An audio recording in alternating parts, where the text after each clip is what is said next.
Je suis guide conférencière et mon métier est une vraie passion et une vraie vocation.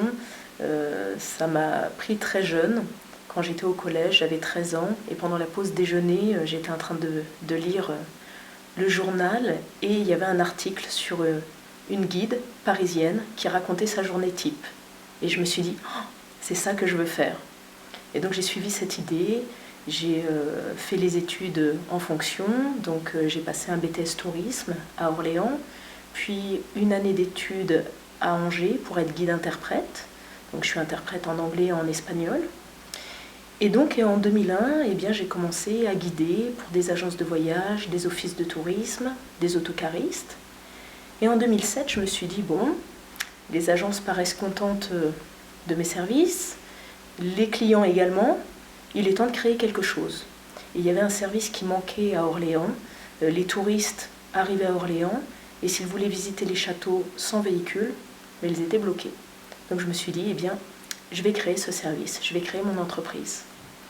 Donc j'ai acheté un minibus et j'ai décidé d'organiser des excursions quotidiennes vers les châteaux de la Loire, Paris, des excursions privées pour des familles, des groupes d'amis, des navettes aéroports et des conférences. Mon entreprise s'appelle Odyssée en Val-de-Loire. Mes dépliants sont dans tous les hôtels d'Orléans Centre, dans tous les offices de tourisme du Loiret. Je conduis le minibus, donc j'ai un micro, je conduis et je guide. Alors c'est vrai que le métier de guide c'est plutôt féminin, mais le métier de chauffeur c'est plutôt masculin. Eh bien aujourd'hui j'ai des enfants en bas âge, Justine qui a 3 ans, Sarah qui a 6 mois, donc il faut faire face à toutes les situations, différentes casquettes, casquette de chef d'entreprise et la casquette familiale.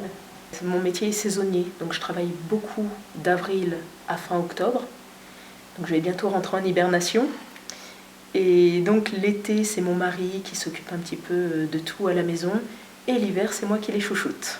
Donc un site internet, les réseaux sociaux, TripAdvisor essentiellement dans le tourisme. Et je suis assez bien référencée. En fait, les touristes font une excursion avec moi.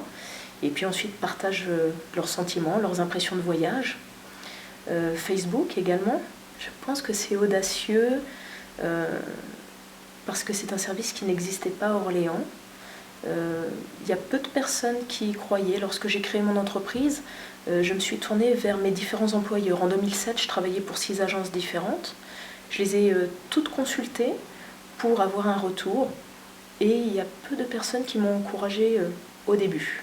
Même si je suis toute seule dans l'entreprise, je fais appel de plus en plus à des vacataires, puisqu'en fait, quand on est guide, on travaille à la vacation. Comme je le faisais jusqu'à la création d'entreprise, je travaillais pour différentes agences. Donc les guides qui ont intégré mon entreprise travaillent pour différentes agences. Et aujourd'hui, j'ai une dizaine de guides qui travaillent pour moi en haute saison.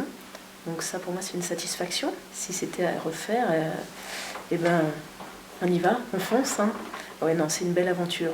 C'est une belle aventure parce qu'on découvre à la fois l'envers du décor. Quand on est employé, on ne se rend pas compte de tout ce qu'il peut y avoir derrière. Et puis j'aime aussi pouvoir contrôler un petit peu tout. Donc on parlait de multicasquette tout à l'heure, c'est le côté commercial, le côté comptable, le côté guide, chauffeur, mère de famille. Voilà, être un petit peu sur tous les fronts.